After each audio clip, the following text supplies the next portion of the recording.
करुणा से बुलाया है और मुझे संभालता है, और मुझे संभालता है। इसलिए मैं तुझे भजूंगा और तेरी स्तुति करूंगा। विश्वास योग्य मेरे प्रभु। सर्वशक्तिमान यहोवा परमेश्वर को महिमा और बड़ाई हो।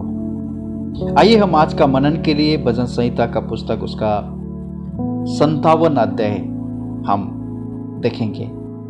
हे परमेश्वर, मुझ पर अनुग्रह कर, मुझ पर अनुग्रह कर, क्योंकि मैं तेरा शरणगत हूं।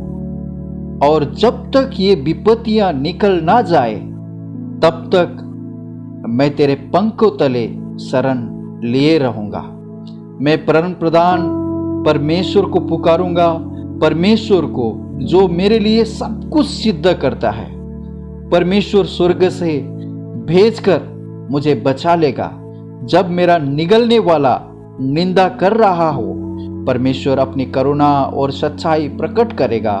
मेरा प्राण सिंहों के बीच में है, मुझे जलते हुओं के बीच में लेटना पड़ता है, अर्थात ऐसे मनुष्य के बीच में जिनके दांत बर्छी और तीर है और जिनके जीभ तेज तलवार है। परम प्रभु परमेश्वर की बड़ाई हो। मेरा प्रियो, यहाँ पर हम देख सकते हैं कि परमेश्वर का दास दाऊद परमेश्वर के प्रति किस तरह से भरोसा रखते हैं। और ये साधारण दिन नहीं था उनका जीवन में। जब वो साउल से भागकर गुफा में छिपे हुए थे, उसी अवस्था में लिखा हुआ इस वचन को हम यहाँ पर देख सकते हैं। पहला सामुएल का पुस्तक उसका 22 अध्याय उसका पहले वचन में, पहले सामुएल का किताब उसका 24 अध्याय की वचनों में जब आप देखेंगे तो इन सारे विवरणों को जब दाऊद किस तरह से उनसे पहले का जो राजा साउल उनको भगा रहे थे और वो गुफा में जाकर छिप गए थे, इन सारे विषय को हम यहाँ पर देख सकते हैं। क्योंकि परमेश्वर का दास यहाँ पर किस तरह से परमेश्वर पर भरोसा रखता है और कौन सी वादों के लिए परमेश्वर पर भरोसा रखते हैं। उनका जीवन में परमेश्वर ने किया हुआ उस बाचाओं को वो भूलता नहीं था, हमेशा याद रखता था, क्योंकि परमेश्वर ने उनको केवल कुछ समय के लिए नहीं, परंतु परमेश्वर ने उनका राज्य को सदाकाल स्थिर रखने के लिए परमेश्वर ने अपने वचनों में उनको वायदा किया था। दूसरा सामुएल का पुस्तक उसका 7 अध्याय 16 वचन में हम देखेंगे तो उनका सिंहासन को, उनका राज्य को सदाकाल ठहरने के लिए दाऊद का जीवन में परमेश्वर ने जिस काम को शुरुआत किया था, उस काम को ऊपर दाऊद का भरोसा था। परमेश्वर मुझे इस काम को पूरा होने तक मुझे नाश नहीं करेंगे, इन सारे बातों को वो विश्वास करते थे। और 5 वचन में जब हम देखते हैं तो हे परमेश्वर, तू स्वर्ग के ऊपर अति महान और तेजोमय है, तेरी महिमा सारी पृथ्वी के ऊपर फैल जाए। उन्होंने मेरे पैर के लिए जाल लगाया है, मेरा प्राण ढला जाता है। उन्होंने मेरे आगे गड्ढा खोदा है, परंतु आप ही उसमें गिर पड़े हैं। शत्रु ने उनके सामने में जो जाल बिछाया था, उस जाल के ऊपर वो स्वयं गिरेंगे, क्योंकि परमेश्वर का सहायता से मुझे इन सारे विपत्ति से बचाए जाएंगे। वो परमेश्वर के ऊपर भरोसा करते हैं। उसका 5 वचन है, हे परमेश्वर, तू स्वर्ग के ऊपर अति महान और तेजोमय है। परमेश्वर अपना भक्तों को कभी भी नाश होने के लिए छोड़ेंगे नहीं, ये बातों को वो अपना जीवन में भरोसा करते थे। दाऊद सोचते थे, दाऊद का सोच विचारों में उनका शत्रु कैसा भयंकर था। इसका 4 वचन में देखेंगे तो मेरा प्राण सिंहों के बीच में है और उसका दांत बर्छी के नाई है और जिनका जीभ तेज तलवार के नाई है। कहीं भी उनका शत्रु का सारे वैभव को वो देखता तो इस तरह से भयंकर था। दाऊद अपने नज़र में बहुत कमजोर थे, परंतु उनका भरोसा वो सर्वशक्तिमान परमेश्वर पर था और उनको हर हाल में दाऊद को बचाएंगे परमेश्वर बोलकर दाऊद भरोसा करता था। जब हम मत्ती लिखित सुसमाचार उसका 12 अध्याय उसका 29वें वचन में जब हम देखेंगे तो या कैसे कोई मनुष्य किसी बलवंत के घर में घुसकर उसका माल लूट सकता है जब तक कि पहले उस बलवंत को बांध ना ले, तब वो उसका घर लूट लेगा। दाऊद अपनी नजर में बहुत कमजोर, परंतु दाऊद उस परमेश्वर के ऊपर भरोसा रखता था। वो सर्वशक्तिमान, सर्वव्यापी, सर्वज्ञानी, सर्वसामर्थी परमेश्वर है, मुझे उन सारे शत्रु का युक्ति से मुझे छुड़ा सकते हैं। उस परमेश्वर के ऊपर दाऊद का भरोसा था। पर जब वो परमेश्वर की ओर देखता है, शत्रु का सारी युक्ति को उसके अपने ही ओर गिरता हुआ वो वहां पर देखते हैं।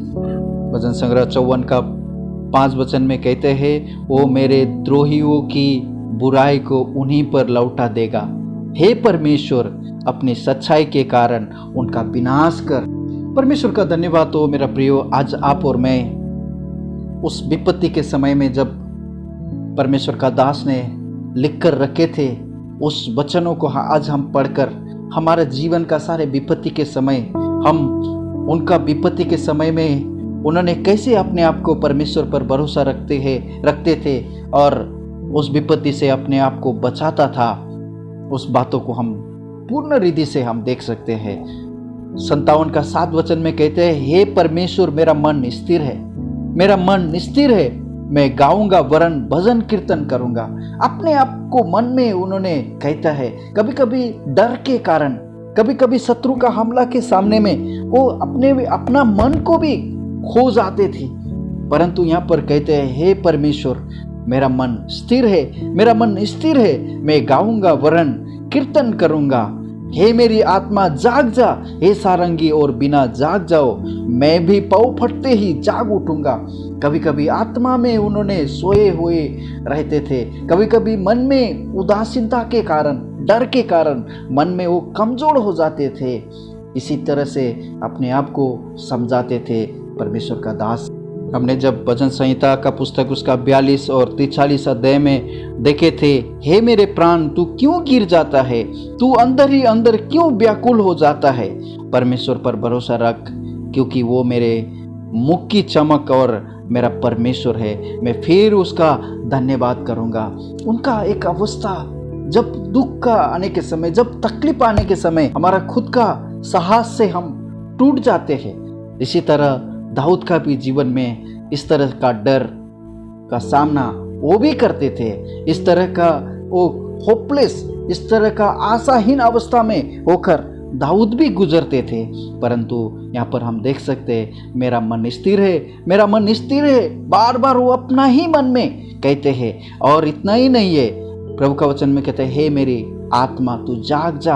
अपना आत्मा, सोए हुए अवस्था का आत्मा को, जमीर, सोया हुआ जमीर को जगाते हुए, तेरा साथ कौन है, तेरा साथ जीवित परमेश्वर है, उस बातों को अपने आप को भरोसा दिलाकर आगे का समय वो जीते थे। और 9 वचन में कहते हैं, हे प्रभु, मैं देश देश के लोगों के बीच में तेरा धन्यवाद करूंगा, मैं राज्य राज्य के लोगों के बीच में तेरा भजन गाऊंगा, क्योंकि तेरी करुणा स्वर्ग तक बड़ी है और तेरी सच्चाई आकाश मंडल तक पहुंचती है। हे परमेश्वर, तू स्वर्ग के ऊपर अति महान है, तेरी महिमा सारी पृथ्वी के ऊपर फैला जाए। मेरा प्रियो, यहाँ पर परमेश्वर का दास का जीवन, उनका आशीषों को सारे देश में, उनका आशीषों को राज्य राज्य के लोगों के बीच में उन्होंने फैलते हुए अपने आप को देखता है। उत्पत्ति का किताब 12 अध्याय का उसका 2 और 3 वचन में देखेंगे तो, और मैं तुझसे एक बड़ी जाति बनाऊंगा और तुझे आशीष दूंगा और तेरा नाम महान करूंगा और तू आशीष का मूल होगा। जो तुझे आशीर्वाद दे उन्हें मैं भी आशीष दूंगा और जो तुझे कोसे उसे मैं भी शाप दूंगा, और भूमंडल के सारे कुल तेरे द्वारा आशीष पाएंगे। इसी तरह यहाँ पर हमने देखा कि दाऊद भी परमेश्वर के सामने में इस तरह से कहता है, हे प्रभु, मैं देश देश के लोगों के बीच में तेरा धन्यवाद करूंगा। एक आशीष का मोल उनका जीवन में परमेश्वर कैसे संकट से बचा सकते हैं, परमेश्वर कैसे उस विपत्ति से छुटकारा दे सकते हैं, ये सारे बात उनका वचनों में उन्होंने लेकर आज आप और मुझे दिया है। मेरा प्रियो, हम कितना धन्य होते हैं जब इन सारी वचनों को हम पढ़ते हैं कि दाऊद का जीवन में उनका परिस्थिति में होकर गुजरने के समय में उन्होंने लेकर आपका और मेरा हाथ में दिया हुआ इस वचनों को जब हम पढ़ते 23 अध्याय में हमने देखा, चाहे मैं घोर अंधकार से भरी हुई तराई में होकर चलूं तो भी हानि से न डरूंगा, क्योंकि तू मेरा साथ रहता है। तेरे सोटे और तेरी लाठी से मुझे शांति मिलती है। तू मेरे सताने वाले के सामने में मेरे लिए मेज बिछाता है। तूने मेरे सिर पर तेल मला है, मेरा कटोरा उमंड रहा है। इस तरह से दाऊद का जीवन का सारे अनुभव के वचन को हम जब पढ़ते हैं भजन संहिता का पुस्तक में, कितना हम भी धन्य हो सकते हैं। मेरा प्रियो, भले ही आज हमारा जीवन में हो सकता है आप और मेरा जीवन इस तरह से हम संकट में होकर चलने के समय हम परम प्रभु परमेश्वर की ओर देखकर अपने आप को हम ढांढस दे सकते हैं, अपने आप को हम बचा सकते हैं, अपने आप को संभाल सकते हैं। उसका 6 वचन में, उन्होंने मेरे पैरों के लिए जाल लगाया है, मेरा प्राण डाला जाता है। उन्होंने मेरे आगे गड्ढा खोदा है, परंतु आप ही उसमें गिर पड़े हैं। मेरा प्रियो, आज भले ही आपका जीवन में कोई गड्ढा खोद सकता है आपके विरुद्ध में, परंतु मेरा प्रियो, यदि परमेश्वर आपकी ओर है तो वो सारे गड्ढा से आप मत डरिए। प्रभु पर भरोसा रखते हुए अपना सारा जीवन प्रभु का महिमा करते हुए चलने में प्रभु आपको सहायता करे, मदद करे। पर प्रभु के नाम को महिमा हो। आइए हम धन्यवाद करते हैं। पिताजी, धन्यवाद करते, स्तुति करते सारे वचन के लिए जो आज आपने हमें दिया। प्रभु जी, भजन संहिता का पुस्तक उसका 57 अध्याय को भी अध्ययन करने के लिए आपने हमें मदद किया प्रभु, इसलिए हम आपको धन्यवाद करते हैं। हमारा प्रार्थना उद्धारकर्ता प्रभु यीशु मसीह के नाम से मांगते हैं। सुनने और ग्रहण कीजिए पिता, आमीन। May God bless you all.